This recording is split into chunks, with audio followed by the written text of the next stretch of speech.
আরে রাজু এটা কি করতেছে? এখনো ঘুমাচ্ছে না কেন? মনটা যে কি চাইতেছে না। আরে রিমি কি হলো? দেখো না রাজু ঘুমাচ্ছে না। ও আচ্ছা, তাহলে ওরে আমার কাছে নিয়ে আসো। আচ্ছা ঠিক আছে, এখনই আসতেছি। তাড়াতাড়ি করে আসো। এই তো আমি এখানে বসে পড়লাম, ওরে আমার উপরে বসায় দাও। আচ্ছা ঠিক আছে, এই তো আমিও বসে পড়লাম। ওরে বাবা, আমি তো মরে গেলাম। উঠো উঠো, তাড়াতাড়ি করে উঠো। আরে রিমি কি করতেছো? আমার কোমর তো ভেঙে যাবে। ধুর, তোমার আইডিয়া। রাজুকে তোমার কাছে রাখো। এই তো কালো চাদরটা নিয়ে আসলাম, এখন এইটা এখানে বিছিয়ে দিব। প্রথমে এই কোণাটা এইভাবে দিব, তারপর এই কোণাটা এইভাবে দিব। এই তো আমি শুয়ে পড়লাম।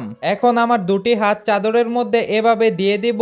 আরে রিমি আবার এটা কি করতেছে? এই তো হাত দুটি দিয়ে দিলাম। রাজুর বাবা, এখন আমার উপরে চাদরটা দিয়ে দাও। একজন মা কতটা আপন হয়ে থাকে, যার মা নেই তাকে গিয়ে জিজ্ঞাসা করে দেখো। তো দেখা যাক বন্ধুরা, মায়ের জন্য কে কে ভিডিওতে লাইক এন্ড সাবস্ক্রাইব করবে।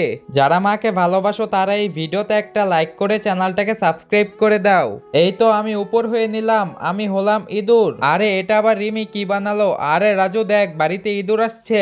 আরে হ্যাঁ হ্যাঁ, আমি হলাম ইঁদুর। আরে রাজু কেমন দিলাম বল? আরে রাজু তো দেখি আজকে অনেক খুশি।